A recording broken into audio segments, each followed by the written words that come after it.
Nous bénissons le nom du Seigneur. Saint-Esprit, merci pour ta présence. Merci pour la grâce que tu nous fais encore en ce dimanche de parler de ta part.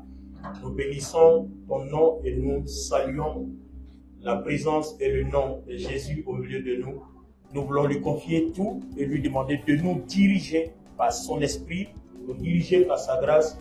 Au nom de Jésus, quelqu'un me dit Amen. Amen. Amen. Amen. Alors les amis, cet après-midi, il va être question du Saint-Esprit, acte 7. Amen. Et nous allons parler de l'ordre de la création et de l'esprit de sacrifice. Alors, je demande votre attention particulière parce que ce message-là va faire un déclic. Beaucoup de personnes ont un souci et ce souci est le suivant. Je regarde la vie des autres, je regarde ma vie et puis j'ai l'impression que Dieu ne fait rien dans ma vie. J'écoute le témoignage des autres et je regarde ma vie, j'ai l'impression que Dieu n'est pas avec moi. Parce que soit l'autre a eu la chance d'être dans une bonne famille, avoir de bons diplômes, quelqu'un d'autre a eu l'opportunité d'avoir un bon emploi, un bel emploi, et puis moi, je suis toujours en train de tourner en rond. Même quand j'ai un emploi, le salaire, il est médiocre, il est minable. Je n'arrive même pas à joindre les deux bouts quand je paye mon ticket de train. Et puis, je règle toutes mes dépenses. Il ne me reste plus rien pour vivre. Et beaucoup de personnes sont dans ce souci-là. Ça fait que leur foi est perturbée. Au point que d'autres relâchent, d'autres abandonnent. On est donc tenté de se poser la question, c'est quoi donc la bénédiction selon Dieu? C'est quoi la grandeur selon Dieu? C'est quoi la réussite selon Dieu? Qu'est-ce qu'on appelle Dieu est avec moi? Ou alors qu'est-ce qu'on appelle une vie avec le Seigneur? En d'autres termes, marcher avec Dieu c'est quoi? Ça consiste à quoi? Allons-y dans Exode le chapitre 25. Je vais commencer à lire à partir du verset 1 d'abord. L'Éternel parla à Moïse en ces termes. Invite les Israélites à me faire des offrandes prélevées sur leurs biens. Vous accepterez de tout homme qui la donnera de bon cœur l'offrande qu'il me fera. Voici ce que vous accepterez en guise d'offrande. Donc de l'or, de l'argent et du bronze. Des fils de pourpre violette, des écarlates, etc., etc. Voilà, c'est le verset 8 que je cherchais. Le peuple me fabriquera un sanctuaire. D'accord? Pour que j'habite au milieu de lui. Je te montrerai le modèle du tabernacle et de tous les ustensiles qu'il contiendra afin que vous exécutiez tout exactement selon ce modèle.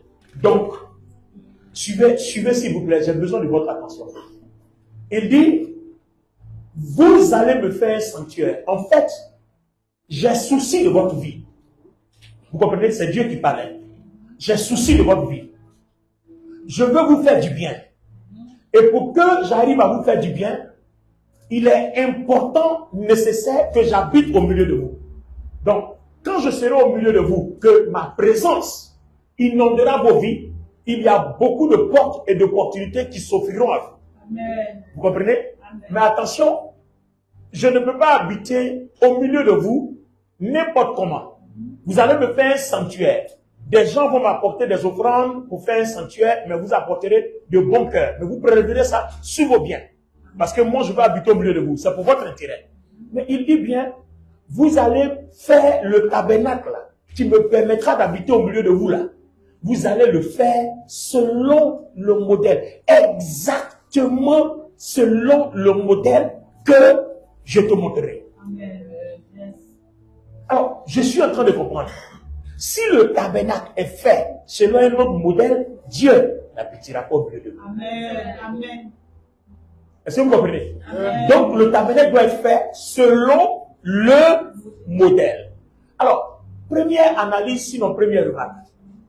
Quand nous voulons marcher avec Dieu, que nous voulons la bénédiction, faisons attention aux détails parce que Dieu est millimétré aux détails près. Amen. Les détails. Dieu est dans les détails. Il dit selon le modèle. Et vous avez vu que Moïse avait des problèmes pour reproduire le modèle. Et il dit à Moïse, je vais te montrer deux personnes. Quand vous lisez la suite du passage, Bezalel et Oholiab. J'ai mis en eux l'esprit du savoir-faire. Donc va, dis-leur ce que je t'ai dit et ils te produiront exactement ce que je cherche. Amen. Donc, on est en train de réaliser que pour que Dieu soit à l'aise, il faut qu'on fasse les choses selon son modèle, ça c'est un. Mais pour faire ces choses selon son modèle, il faut que son esprit nous anime pour qu'on puisse le faire. L'exemple de Bezalel et Oholiab, c'est-à-dire j'ai mis en eux cet esprit-là qui leur permet de produire les choses selon mon modèle. Donc en fait, Dieu ne se contente pas de marcher avec toi, mais il veut être à l'aise quand il marche avec toi. Qui de vous a un partenaire et puis qui ne se sent pas à l'aise et puis qui continue la marche? Non, dites-moi. Non, dites-moi, regardez-moi bien, dites-moi. Vous avez un partenaire, une partenaire, tu ne te sens pas à l'aise et puis tu continues. Mais non. Donc la marche de Dieu avec nous, c'est aussi cette catégorie spirituelle divine de partenariat. Mais quand tu marches avec Dieu que tu n'es pas à l'aise, tu murmures, non? Oui, il ne m'a pas béni, je n'ai pas mangé, je n'ai pas eu. Donc tu as l'impression que l'efficacité de Dieu est mise en doute. Pourtant, tu veux être à l'aise. Mais lui, il n'est pas à l'aise. Donc, quand il n'est pas à l'aise, il a une distance. Donc, du coup, tu ne seras pas à l'aise. Donc, c'est un partenariat où chacun doit être à l'aise. Et Dieu dit, pour que je sois à l'aise, c'est moi qui commande les choses. Je te montre le modèle. D'accord? Si tu me produis le modèle, je serai à l'aise et tu seras à l'aise. Amen. Non, amen ou amen pas? Amen. Kélian, si tu veux être à l'aise à la maison, là, quand tu fais ce que maman dit là, maman aussi est obligée de faire ce que tu veux. En fait, c'est ça. Parce qu'un partenariat, c'est une marche. Tu me produis ce que je veux, je te produis ce que tu veux, et tout le monde est à l'aise dans la marche. Mais quand tu ne produis pas ce que je veux, tu attends de moi que je produise ce que tu veux. Ah non, il y a un problème, on ne sera pas à l'aise. Ça ne marchera pas comme ça. Vous comprenez? Alors, lis-moi maintenant le verset 40 dans Exode 25. Bon? Regarde et fais d'après le modèle qui t'est montré sur la montagne. Bien. Il dit, regarde et fais d'après le modèle qui t'est montré sur la montagne.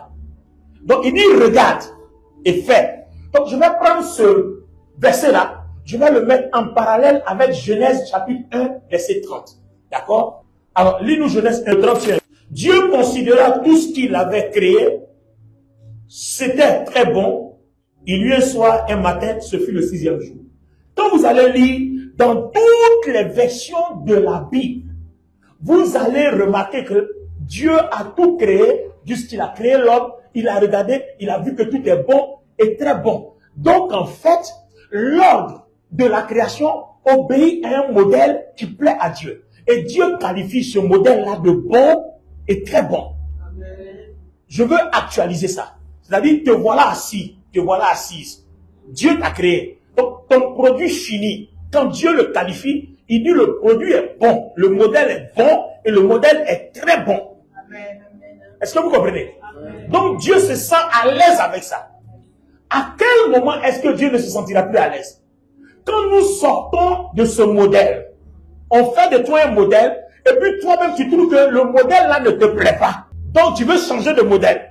Voilà, il t'a donné un teint noir, tu dis ça te plaît pas, tu veux devenir clair, ok, c'est pas grave. Mais quand tu vas changer de modèle là, le jour où on va donner un colis pour aller donner à une femme noire, on va pas te retrouver. Il t'a créé femme, tu dis non ça te plaît pas, tu veux devenir garçon. Bon, transgenre, il t'a créé garçon, tu dis non tu veux pas, tu veux devenir femme. Bon, le jour où Dieu va envoyer un ange pour aller donner un message à une femme, il va pas te trouver parce que si on trouve un homme, c'est pas pour lui. Le message est adressé à une femme. Le don et la grâce sont adressés à une femme. On arrive, c'est un homme qu'on trouve, tu t'es changé. Donc vous voyez, on a un problème avec Dieu dans notre marche. Dieu a créé les choses selon un modèle et il a qualifié le modèle. Il dit bon et très bon. Et nous, on est sortis du modèle. Pourquoi? Parce qu'on n'est pas satisfait. Alors, quand même le modèle ne te satisferait pas, et que tu demeures parce que tu crois que c'est Dieu qui a fait comme ça, c'est ce qu'on appelle avoir l'esprit de sacrifice. Amen. Vous comprenez maintenant? Donc vous comprenez que le sacrifice, ce n'est pas la souffrance. Le sacrifice devient la souffrance quand tu sors du modèle et puis tu t'imposes un autre modèle dans lequel Dieu n'est pas. C'est là que la souffrance commence. Parce qu'il va falloir à un moment donné revenir dans le vrai modèle pour que tout commence à aller pour toi. Donc c'est le retour au vrai modèle là. C'est ça qui crée la souffrance. Attends, supposons un seul instant que tu étais homme, tu es devenu une femme. Tu vas devenir homme là. Comment tu as fait pour mettre tout ça en place? Que tu veux redevenir? Tu vois la souffrance dans laquelle toi-même tu t'es plongé là. D'accord? Ou bien tu es femme, tu as tout fait, tu es devenu homme. Si tu veux redevenir femme, tu as fait comment? Tu as vu la souffrance dans laquelle tu t'es imposé? Donc vous voyez qu'en fait, quand nous prions Dieu, Seigneur bénis-moi, Seigneur bénis-moi, Seigneur bénis-moi, nous oublions que toute notre vie répond à l'ordre de la création. Dieu a établi les choses selon un ordre. Vous avez vu dans la vie, on parle de l'ordre des médecins, l'ordre des avocats. Ça obéit à des principes. Il y a des choses qui sont prédisposées. Si tu vas contre ça, on te rejette. Même si tu es médecin diplômé, tu vas contre leurs principes, leur déontologie, on te met à côté. Vous voyez? Même regardez bien. Quand vous marchez avec les mystiques, regardez bien. On va vous dire que tel monsieur, il parle aux arbres. Et puis les arbres lui parlent. Mais justement, parce qu'ils connaissent la clé de l'ordre auquel ce table-là répond. Non, tu n'as pas compris. Il connaît le code auquel ce table-là répond. Donc, s'il appuie le code, l'arbre va répondre. Parce que tout ce que Dieu a créé parle.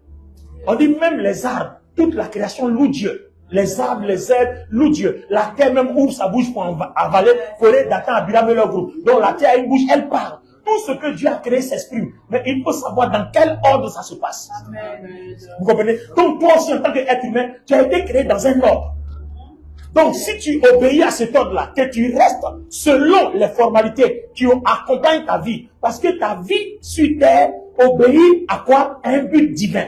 Ça, il ne faut jamais oublier. Et Dieu ne te crée pas par hasard. C'est même pas possible. C'est pas possible. Dieu n'a jamais fait les choses par hasard. Le potier, dans Jérémie le chapitre 18, à partir du verset 2, quand le potier fait les pots, c'est le potier qui décide de lui donner une figure, lui donner une forme, de lui donner une taille. Il décide.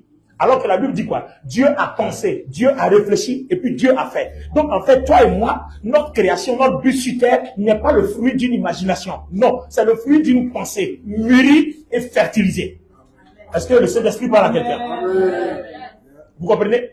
Donc, toute personne qui n'est pas satisfaite du modèle que Dieu lui donne se met dans un problème. Je vais expliquer, je vais prendre un cas biblique pour qu'on comprenne. Alors maintenant, dans Actes, le verset 9, prenez ça, et puis je vais faire le lien avec la vie de Saul de Tarse qui est devenu Paul, et vous allez comprendre pourquoi le titre de l'acte 7 du Saint-Esprit est plutôt l'ordre de la création et l'esprit de sacrifice. Vous allez comprendre. Allons-y. Acte 20, verset 9. Oui.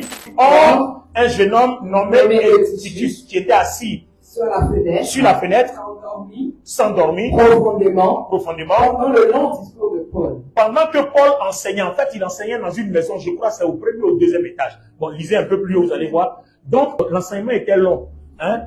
Les étudiants paresseux, là. On est en train de lui faire une étude biblique, il est fatigué, il a dormi, il est quitté au deuxième étage, il s'est retrouvé par terre, le cou brisé. Lis-nous la suite, on va voir.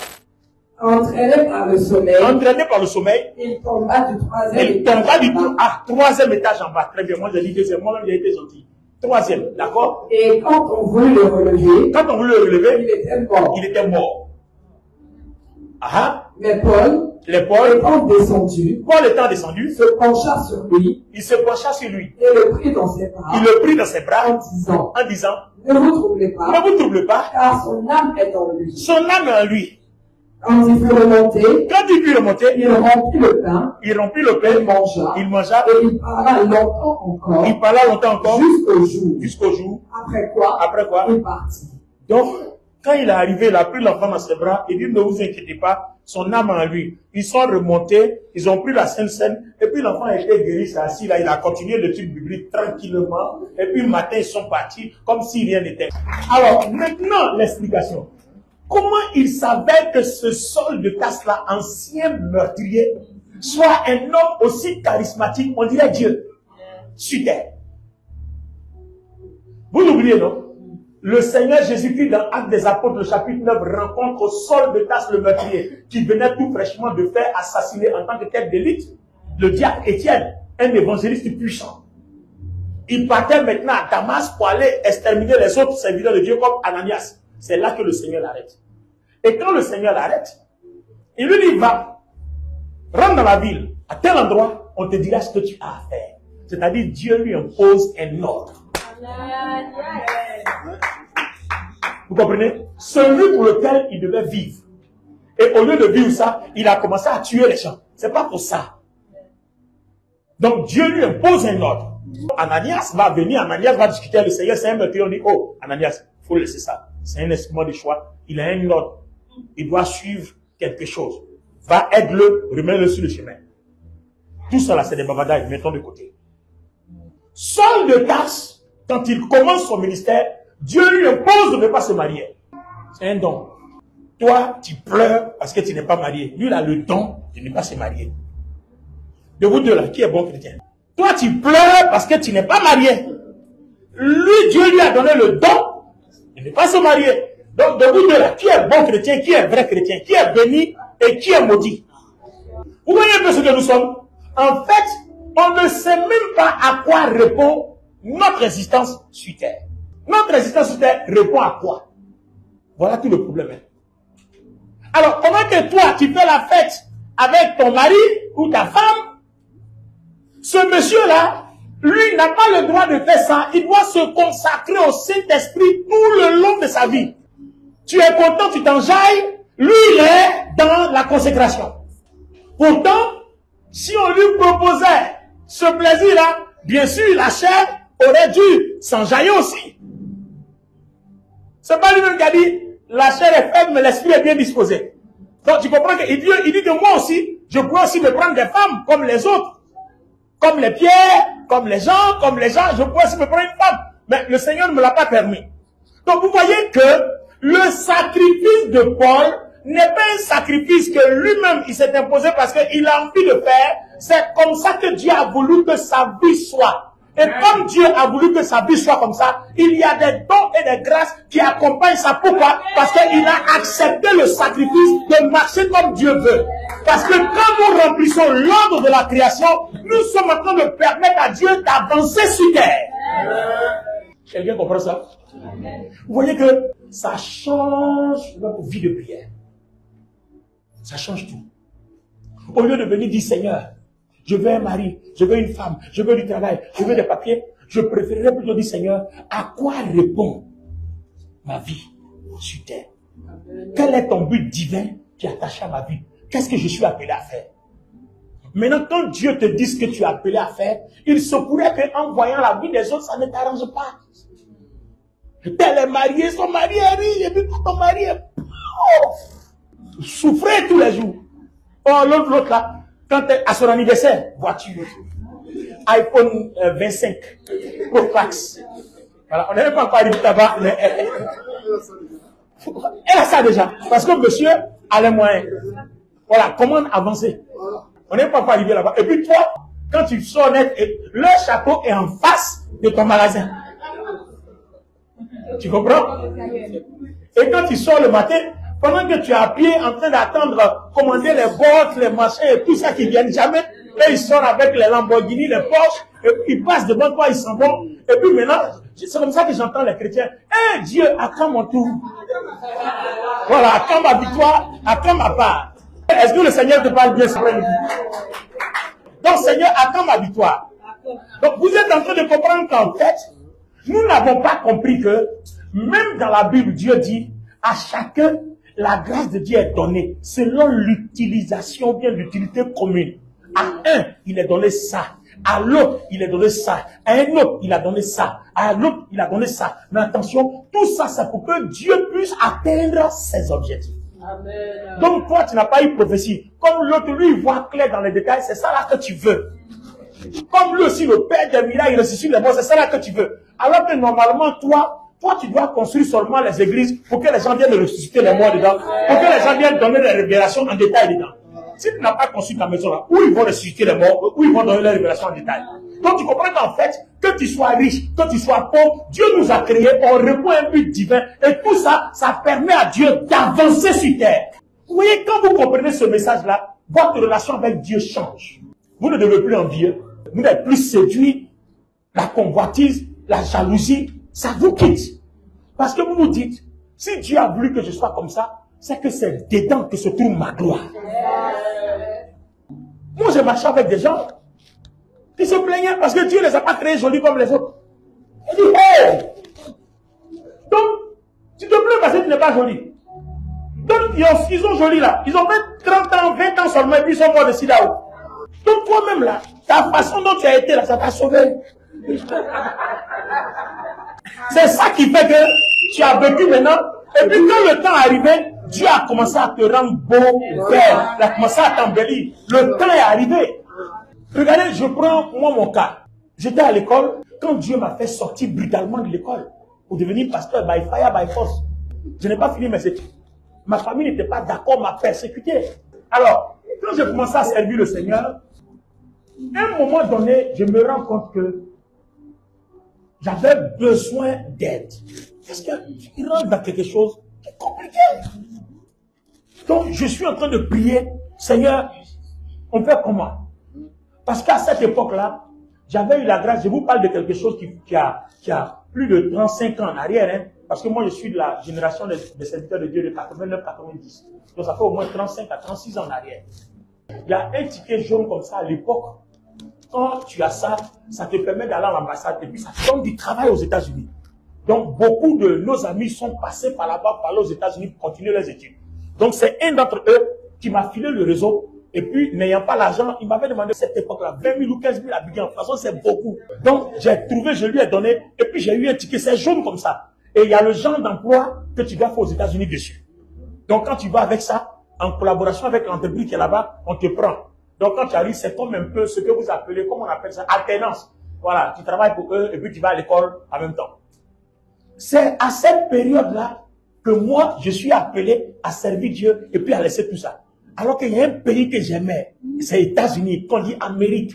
Non, ça me fascinait. Je voulais me voir en Amérique. Je veux être en Amérique. Donc quand on m'appelle comme ça, je ne suis pas content. Et je suis en train de prier Dieu. Qu'est-ce que je dois faire? Et puis le Seigneur me dit maintenant, va voir Kakou Sévérin. Donc c'est comme ça qu'il y a eu ma rencontre avec mon père spirituel, père à son âme, le prophète Kakou. En fait, ce n'est pas quelqu'un qui avait dit la numéro, c'est Dieu lui-même qui a dit, va le voir. Et quand je suis allé le voir, ce qui m'a impressionné, qui a fait que j'ai tenu. Je suis arrivé au culte, et puis il m'a dit, viens chez moi le soir, à 18h. À 18h, je suis parti, il n'était pas là. J'ai attendu car il est rentré à 1h30 du matin. Hein? Voilà. Donc c'était comme ça, il était assis là, chez les gens. Assis là. Puis il est arrivé à 1h30 du matin. Donc, quand je suis allé, la première parole m'a sublimé. Il m'a regardé et dit, toi, tu vas aller aux États-Unis pour continuer les études. J'ai dit, hey, je comprends maintenant pourquoi Dieu m'a dit de venir ici. Parce que je ne lui ai jamais parlé. On ne se connaît même pas. C'est la première fois on s'est vu d'abord matin, on n'a pas parlé. Il dit, viens chez moi à 18h. Tu vas aller aux États-Unis pour continuer des études. Tu ne vas pas réussir là-bas. Dieu me dit que tu es né, il t'a créé pour servir Dieu. Je dis, si tu veux va aux États-Unis, tu vas finir et tu vas avoir diplôme et tu seras vagabond. Mais si tu commences à servir Dieu, ça va t'envoyer aux États-Unis et ça va te donner tout ce que tu dois avoir. Amen. Les amis, aujourd'hui vous avez la preuve, je vais aux États-Unis comme si je vais à Clignancourt pour revenir à sa sœur. Vous voyez? Et à cause de quoi? À cause du même évangile qu'il m'a dit. Donc en fait, il m'a expliqué l'ordre divin dans lequel je dois fonctionner sur terre. Et puis quand je le quittais, il dit, Dieu dit de commencer maintenant. Hein? Maintenant. Donc quand je sors de celui-là, je commence à être pasteur en même temps. Je ne sais pas prêcher, je ne connais rien. Donc on me dit maintenant. C'est ce que j'ai fait. Mais les amis, ça m'a giflé à gauche. Ça m'a giflé à droite. Parce que les parents maintenant vont se révolter. C'est là qu'on arrive à leur épisode là. Ils ne sont pas d'accord. Ils ne sont pas d'accord. Et toute la famille dit, Bonnie est devenu vagabond. Enfin, là-bas, en famille, on m'appelle Olivier. Olivier est devenu vagabond. On dit l'attrape sac. Après, on m'a comparé au témoin de Jéhovah là. On dit j'attrape sac. Et quand je rentre dans la famille, quand moi-même je vois les visages, je sais que moi-même là, je ne suis pas bienvenu. Donc du coup, et puis encore pour dire, voilà, nourriture, il faut manger. On t'a dit d'aller à l'école.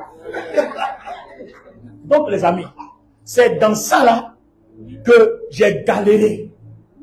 J'ai mendié ma nourriture. J'ai dormi dans la rue. J'ai dormi dans carcasse de voiture. Pourtant, j'avais une révélation qui me donnait l'ordre de ma destinée. C'est-à-dire ce que je suis venu faire sur terre, ce dans quoi je dois réussir. Et ça commence, c'est dur. Mais qu'est-ce que j'ai fait? Je ne sais pas ce qui m'arrivait, mais j'étais dans la joie de persévérer. Les gens me voient, mais tu es fou. Mais j'étais dans la joie. Ça ne marchait pas, je ne mange pas, et puis je suis content.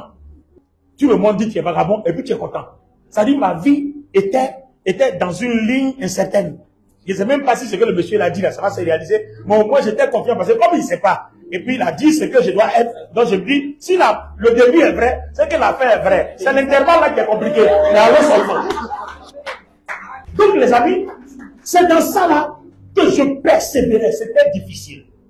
Je mangeais ici, je mangeais là. Souvent je vais chez les gens. Je suis obligé de faire semblant comme si on fait étude biblique, on va prier jusqu'à l'heure du repas et puis étude biblique là prend fin. Et quand je finis de manger, je dis au revoir et puis je m'en vais. C'est comme ça était ma vie.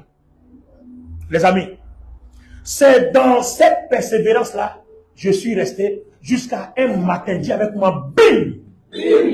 Ça finit, ça a explosé. Et me voilà aussi aujourd'hui. Alléluia. Et étude que j'ai arrêté là. En 2016, j'ai soutenu pour 2 doctorats en même temps en 2016. En 2018, j'ai eu un PhD en philosophie de la religion. Et en décembre 2021, j'ai eu un 4e doctorat en histoire et sciences bibliques. C'est-à-dire comme Dieu, comme le papa l'a dit là, papa Kakou a dit là, ça s'est produit comme ça, il dit c'est dedans que tu vas avoir tout ce que tu cherches. Fais ce que Dieu dit seulement. Mais si tu me défies, tu vas voir, Dieu va faire de toi un gros vagabond. Et quand j'ai commencé aujourd'hui, exactement, ça a été comme ça. C'est vrai, aujourd'hui, je ne suis pas multimilliardaire, mais tu vois, je ne souffre pas. Voilà. Je ne suis pas multimillionnaire, mais je ne souffre pas. D'accord? Bon, j'ai mendié, mais je ne mendie plus. Tu as vu? Donc, pourquoi Dieu a permis qu'au départ je mendie?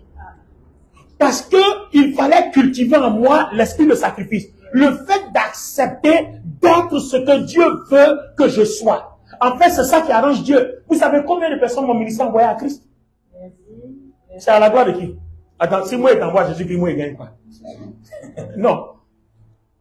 Le message que je suis en train de te prêcher là, si tu mets en pratique et ça marche pour ta vie, c'est moi qui gagne. C'est Dieu qui gagne de ce que toi, ta vie va être entre ses mains pour faire ce qu'il veut sur terre. Donc, vous voyez, quand votre vie répond à l'ordre de la création, ça permet à Dieu d'avancer.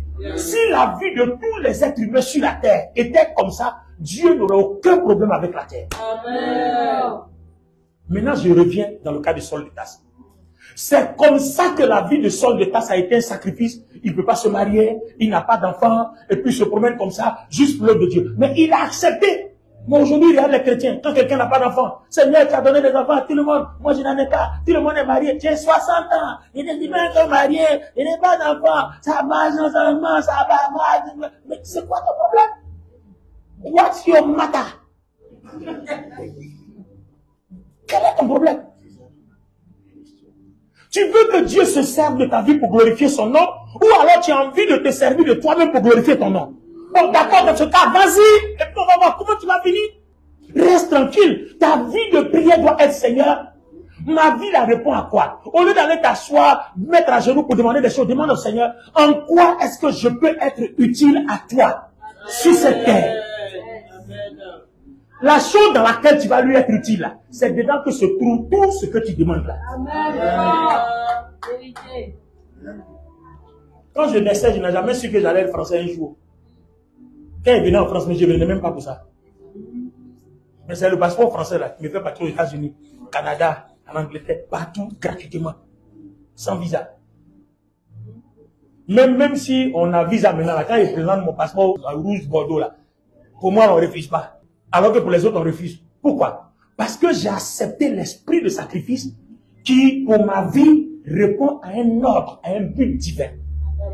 Et c'est pour ça que le Saint-Esprit aussi était avec Paul à une autre dimension.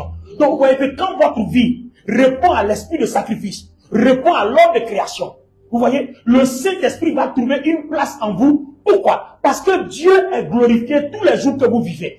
Alors que Dieu a un attachement particulier aux personnes à travers lesquelles il tire gloire chaque jour. Voilà le problème, les amis. Donc si le Saint-Esprit n'est pas efficace dans nos vies, voilà un aspect. Nous vivons seulement pour nous. Nous demandons travail, argent, enfants, mariage, boîte de nuit, restaurant. Faut l'envoyer au restaurant. Elle est contente comme ça. Oui, oui, restaurant. Alors que là, la même peut-être que Dieu t'attend à crier un coup, on veut que tu fasses l'évangile aux gens, tu vas être au restaurant. Je ne dis pas que c'est mauvais. Mais vous voyez, on vit mal avec le Seigneur. Nous avons une mauvaise marche avec Dieu. Et nous voulons des miracles extraordinaires. Mais pourquoi Dieu dit que tout arbre qui ne porte pas de fruits, on coupe, on jette au feu? Ça veut dire qu'en fait, si ta vie ne répond pas à l'ordre divin, ta vie ne glorifie pas Dieu, ta vie n'est pas utile à Dieu, ne t'attends pas à grand chose. Saul de Tarse, lui-même il dit, moi Paul, j'ai travaillé plus que les autres apôtres comme lui Jésus. Les autres apôtres, ils avaient leurs femmes. De temps en temps, ils avaient les soucis de foyer, les soucis de famille, les soucis de tout ça. Or lui, il n'avait aucun souci. Lui, il avance seulement. Tout ce qu'il sait, c'est Jésus, son ministère et lui. C'est tout. Or l'autre, c'est Jésus, son ministère, leur femme, leur belle famille, beaux parents, beaux enfants, beau ceci, beau cela. Tout le monde dans la même marmite. Et puis ça crée tous les problèmes. Souvent, tu ne peux pas prier parce qu'il y a tellement de soucis. Quand tu pries, même quand tu te rends compte que l'inspiration ne vient pas parce qu'il y a un qui n'a pas mangé qui est là-bas, qui a besoin qu'on envoie au mal d'eau. Alors, les amis, Saint-Esprit, acte 7. L'esprit de sacrifice et l'ordre de la création. Ce n'est pas une affaire de je suis fâché, je ne viens plus à l'église, je ne fais plus. Non. Si tu es né pour ça, que tu sais pourquoi tu es né pour ça, les amis, ça va changer ta vie. Est-ce que ta vie est utile à Dieu? Pose-toi la question. Est-ce que ma vie est utile à Dieu? Chaque jour, tu pries matin, tu pries midi, tu pries le soir. Il y a des gens qui prient, hein? Mais ça ne produit rien. Ils prient, ils jeûnent. Ça ne produit rien. Avant, il a fait ça aussi. Je vous ai un peu montré mes espoirs des jeunes ici, là. Mais si on pouvait faire descendre le ciel, j'aurais fait ça. Les jeunes que j'ai fait. Ça n'a rien donné parce qu'à cette époque-là, je faisais ça pour rien. Je demandais des choses alors que je devais demander plutôt lors de la création. C'est-à-dire, Dieu m'a révélé quelque chose dans laquelle je suis. Au lieu de prier pour ça, je suis en train de prier pour autre chose. Donc, tout ce qu'il a demandé là, rien n'a marché, hein, sauf ce qui est attaché au ministère là. C'est ça là que Dieu a fait. De tout ce que j'ai demandé dans mes jours et tout ça, non, hein, c'est ce qui est attaché à mon appel là. C'est ce que Dieu a fait.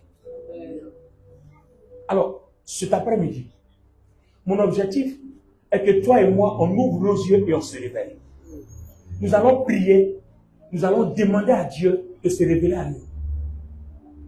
On va rentrer dans une véritable adoration. Seigneur, révèle-toi à moi. Seigneur, parle-moi. Seigneur, je veux savoir en quoi est-ce que ma vie en France a un sens. Ou que ma vie au Cameroun, au Gabon, en Côte d'Ivoire, au Congo, en Centrafrique, anyway, ma vie aux États-Unis, en Angleterre, montre-moi en quoi est-ce que ma vie te donne gloire. Parce que c'est pour ça que le Saint-Esprit était avec Paul. On dirait Dieu. Quelqu'un qui quitte au 3e étage. Tu connais le 3e étage, non? Vous qui êtes dans les appartements. 3e étage, il tombe, son cou se brise. Il y a peut-être que hémorragie cérébrale. C'est saturé dans sa tête là-bas. Paul l'a soulevé, ne vous inquiétez pas, son âme en lui. Allons-y, on continue le travail.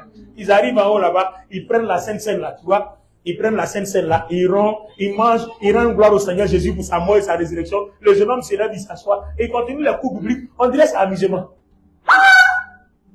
Je n'ai pas encore vu dans la Bible, on dit Paul a jeûné 40 jours. Non. Quand vous avez lu la Bible là, Emmanuel, tu as vu ça quelque part? Paul a jeûné 40 jours. Ou bien il a jeûné 7 jours, sans manger, sans boire. Il n'a pas comme pour nous, il a commencé un dimanche à minuit, il a terminé un dimanche à midi. Il a terminé un dimanche à midi pour ne rien voir de précis et de bon, sauf ce qui concerne le ministère. Alléluia. Là où j'ai vu qu'il a jeûné là, c'est là où le bateau a échoué, où ils ont passé du temps sans manger là. C'était la première fois où je le voyais, on dit, il s'est privé de nourriture et d'eau. En fait, il y avait une grande grâce qui accompagnait sa vie, parce que sa vie était un esprit de sacrifice selon l'ordre divin attaché à sa vie. Amen. Toi et moi, on va prier. ce message est une clé. Tu veux marcher avec Dieu et réussir, ce message est une clé. Je ne sais pas comment tu l'as compris, mais moi, la façon dont je l'ai compris là, c'est comme ça que je ne joue plus avec ma vie, je ne fais pas, je ne rentre pas ici, je suis focalisé et je sais où je vais. Et je rends mon chemin imperturbable. Tu ne peux pas venir sur mon chemin me perturber parce que là, tu es en train de mettre du sable dans mon atelier, tu es en train de mettre, comment on appelle ça, du goudron dans mon verre d'eau. Tu ne peux pas dire à Dieu, à quoi répond mon existence, et puis Dieu va pas te répondre. Non, non, non, parce que c'est pour ça qu'il t'appelle. Amen. Elle a dit à Jérémie, non, j'étais établi pour faire des nations, fais ci, fais ça, fais ça. C'est comme ça. Il a créé chacun. Quand, dans Genèse chapitre 1, il a créé, il a dit que tout est bon. Et tout est très bon. Donc ton produit, la façon dont tu as créé là, c'est bon. Si ce n'est plus bon, c'est que tu es sorti du bon. Reviens dans le bon. Le problème a commencé parce que tu es sorti du bon. Donc là, toi-même, tu t'es imposé un sacrifice qu'on appelle le sacrifice de douleur. Mais sinon, si c'est le sacrifice, l'esprit de sacrifice, pour accomplir ce que Dieu veut que tu fasses là, il va t'aider. Le Seigneur Jésus, il devait boire la coupe. Il dit, Seigneur, si tu peux éloigner cette coupe de moi, mais tu ne vois pas ce que je veux, mais ce que tu veux. Mais dans Ésaïe 50, la Bible dit quoi? Dieu a rendu son visage semblable à un caillou. C'est-à-dire, Dieu l'a soutenu. Même là où il ne pouvait plus avancer, Simon de Cyrène est venu prendre la croix à parler devant. En fait, quand c'est l'esprit de sacrifice, Dieu t'accompagne dans le processus. Mais quand tu sors du plan de Dieu et que toi-même, tu t'imposes un rythme ou bien soit ça ne te plaît pas, tu veux faire ce qui te plaît, tu t'imposes un sacrifice qui a une douleur. Parce que tu te bats et tu te débats. Mais quand c'est l'esprit de sacrifice pour faire ce que Dieu veut, quand tu te bats là, tu ne te débats pas. Parce que quand tu te bats, Dieu te soutient et il te pousse. Et tu avances pendant que tu te bats. Tu avances pendant que tu te bats. Jusqu'à ce que tu arrives là. Donc, on réussit avec l'esprit de sacrifice. Alléluia. Pas avec l'esprit de douleur. Parce que quand tu t'imposes un certain nombre de sacrifices, tu as la douleur dedans. Mais l'esprit de sacrifice, Dieu accompagne, Dieu te pousse. Voilà. Très bien dit. Nous allons prier. Je voudrais que tu tiennes Dieu. Nous allons rentrer dans une autre dimension spirituelle de la marche avec Dieu. L'esprit de sacrifice selon l'ordre de la création. Quel est le but divin pour lequel tu vis? Tu vis par hasard. Tu vis par hasard. Faut pas vivre par hasard. Regarde ton voisin, dis-lui, ne vis plus par hasard. Ta vie doit répondre à un but, à un ordre divin. Il y a un ordre de la création qui est attaché à ta vie. Dieu a dit que c'est bon et très bon. Mais tu as changé. Ou alors, peut-être tu n'as jamais su. Tout le monde vient en France, tu es venu aussi. Alors qu'il y a des gens qui sont milliardaires au pays là-bas. Les gens aussi sont passés en France, Dieu les a fait transiter, les envoyer au Canada, il a envoyé d'autres ailleurs. Mais toi, tu es toujours là. Tu ne sais même pas où on t'envoie. En fait, tu es là. Et après, quand tu es fatigué, Seigneur, où es-tu? Il dit, hey, je suis toujours à ma même place. Hein. Où j'étais quand Jésus mourait à la croix, je suis toujours là. Mais c'est toi qui t'es déplacé. Aujourd'hui, tu vas au nord, tu vas au sud, tu vas à l'est, tu vas à l'ouest. Dis-moi où tu veux que je te canalise. Tous les parents là, mettez-vous à la place de Bénédicte. D'accord? Et puis, tous les enfants, hein, mettez-vous à la place de Elias. D'accord? Bien. Je te pose une question banale. Ne réfléchis pas beaucoup, réponds n'importe quoi. Qu'est-ce que tu veux que ta fille devienne demain? Juge. Très bien. Suivez-moi. Hein. La maman qui a mis sa fille au monde veut que sa fille soit juge. Alors, Kyria, ça va? Qu'est-ce que tu veux être sur la vie? Très bien. Vous voyez, je rends gloire à Dieu. Donc en fait, t'as appelé toi et ta fille, je crois que c'est le Seigneur. Parce que sa maman qui représente Dieu envoie un enfant sur terre pour que l'enfant soit juge. Pour que dans son palais de justice là-bas, les gens soient jugés avec justice, qu'on ne mette pas des innocents en prison à la place des coupables. Et l'enfant vient avec un médecin. Alors que l'ordre divin qui est attaché à sa vie, c'est juge. Elle vient un médecin. Bon. Pendant qu'elle veut faire ses études de médecine, est-ce que tu es prête à la soutenir? Ah, c'est là qu'il y a le problème. Parce que Dieu ne fonctionnerait pas comme ça. Parce que Dieu a déjà établi dans l'ordre de la création. C'est un ordre, on ne change pas. L'ordre de la création n'est pas réversible. Non, on ne change pas. C'est établi qu'elle vient pour être juge, pas être médecin. Médecin, là, c'est elle. Maintenant, je vais vous poser la question. Kélia, est-ce que tu as demandé d'être en vie? Ah, donc si tu n'as pas demandé d'être en vie, est-ce que celui qui t'a envoyé, qui a fait que tu sois en vie là, n'a pas un droit sur toi? Voilà. Si. Donc je n'ai pas demandé d'être en vie. Celui qui a voulu que je sois en vie, il m'envoie pour quelque chose, pour que je sois juge. Donc moi j'allais, je veux être médecin, c'est pas dans le programme de Dieu. Il ne va jamais t'encourager à être médecin. Tu vas aller, tu vas être médecin parce que tu te bats, tu vas te débattre, tu vas tout faire, tu seras médecin. Mais ta chirurgie là, dans ton bloc chirurgical là, les gens vont mourir là-bas tous les jours. Jusqu'à ce que tout le monde ait peur de se faire opérer par toi. Parce que Dieu ne t'accompagne pas là-bas. Mais si tu avais été appelé dans l'ordre de la création pour être médecin, mais tout le monde allait être chez toi. Parce que quel que soit le cas, les gens viennent vivre. Parce que Dieu t'accompagne dans le processus. C'est comme ça que tu iras plus haut, plus haut, plus haut. Tu auras des percées, tu auras des gloires, tu auras des victoires, tu auras des bénédictions, tu auras tout ça sur ton chemin. Vous comprenez maintenant? Et c'est ce que dimanche prochain, on va avoir des exemples bibliques, des gens dont la vie a obéi à l'ordre divin. Et tu as vu comment des gens qui n'étaient pas diplômés, qui n'avaient pas de doctorat, sont devenus des gens puissants. Parce qu'ils étaient là où il fallait être, selon l'ordre de la création. Et ils ont accepté l'esprit de sacrifice. Ça ne les arrangeait pas, mais ils sont restés là parce qu'ils aimaient Dieu. Est-ce que chacun de mes gens avait de quoi avoir mis d'aller dans le feu? Mais qu'est-ce qu'ils ont mis là-bas? C'est l'esprit de sacrifice. Ben oui. On ne veut pas, nous on veut Dieu. Ah, on va vous mettre dans le feu. Oh, mettez-vous dans le feu. Qui t'a dit que ça t'arrangeait d'être dans le feu? Il ne sait même pas ce qui va se passer. Mais il a choisi par esprit de sacrifice Dieu. C'est la même chose. Donc vous voyez, quand nous voulons réussir, dès l'instant où nous savons ce que Dieu veut que nous soyons, à ce moment précis-là, on se débat. Même s'il y a quelque chose qu'on a envie de faire, on met une croix dessus. Et puis on reste dans Dieu. Non seulement Dieu sera glorifié, et puis Dieu va s'arranger pour que plus tard on soit heureux. Parce qu'il n'y a pas quelque chose que Dieu va faire dans ta vie qui ne te rend pas heureux. Au départ, tu ne comprendras pas. C'est comme moi, au départ, je n'ai pas compris. Mais aujourd'hui, j'ai compris. Et aujourd'hui, je ne me plains même pas. Et aujourd'hui, je bénis Dieu. Parce que j'ai compris que c'est la seule chose que je sais faire le mieux au monde. J'étais quelque part où les gens parlaient des prédicateurs. Et puis, il a dit de moi que ce monsieur-là, quand il prend la Bible, il commence à prêcher. On dirait que quand on créait la Bible, elle était là. Tu as vu, non? En fait, j'ai compris qu'en fait, c'est ça attaché à toi. On va beau faire, mais rentre dans ton championnat, on va te donner ton ballon, il n'y a rien à faire. Amen. Vous comprenez? Donc chacun a quelque chose qu'il sait bien faire. Chacun de nous ici a quelque chose. Et c'est pour ça que je veux qu'on adore le Seigneur. Est-ce que vous avez bien compris le principe?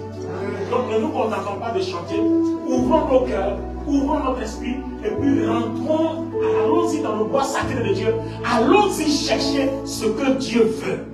Et si on cherche, il dit celui qui me cherche me trouvera. C'est ce que nous avons fait. Non, mais maintenant, il a fait le médecin. Hein? Parce que là, la révélation de ta maman, ce n'est pas Dieu, d'accord? Il fait le médecin. Je passais jusqu'à là. Lève les mains vers le Seigneur. On veut le gloire au Seigneur. Merci Seigneur. Un calme total. Entre frère. Ce moment est trop sérieux.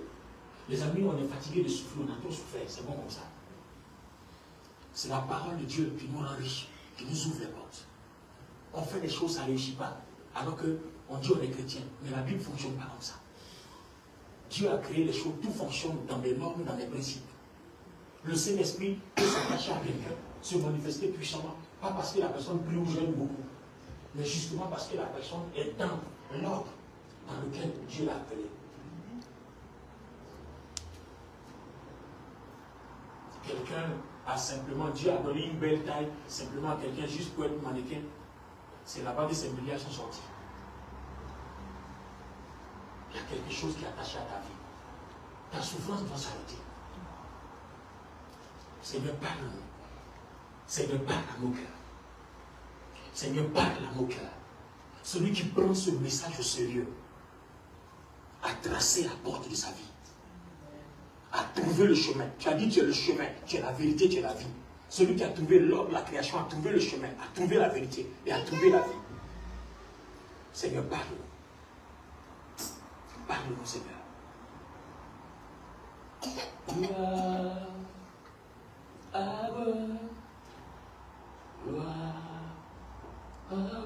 Aide-moi la police.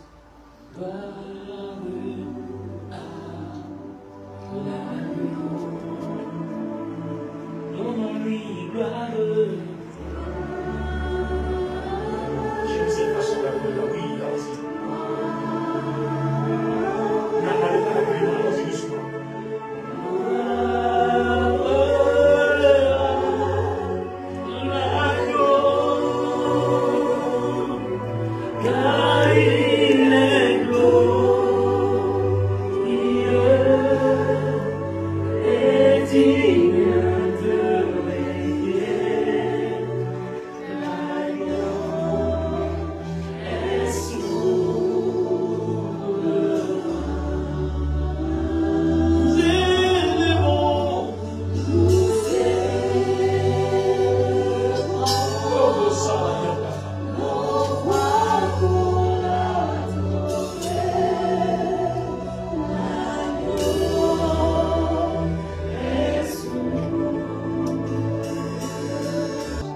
Disposez-vous seulement.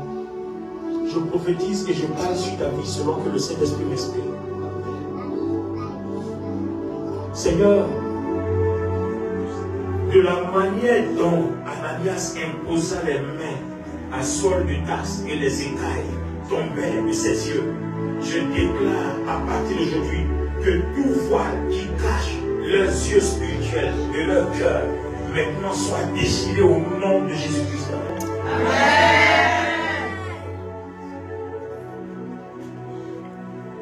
Le Seigneur déchire le voile. Le Seigneur déchire le voile.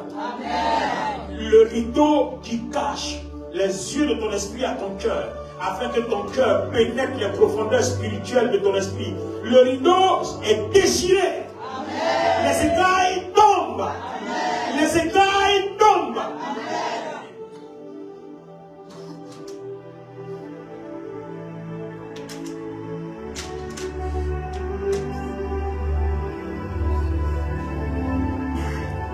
Daniel a expliqué un rêve et il est devenu chef au palais royal à Babylone. Ton rêve et la révélation que Dieu te donne change ta destinée au nom de Jésus. Amen. Ce que Dieu te révèle aura un rapport, un lien avec ta destinée. Et quand tu te révéleras, l'impact changera et transformera ta vie au nom de Jésus. Amen.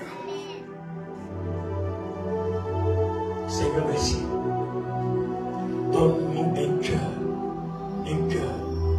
rempli de l'esprit de sacrifice. Seigneur, donne-nous un cœur rempli de l'esprit de sacrifice, afin que nous acceptions ce que tu as décidé que nous soyons.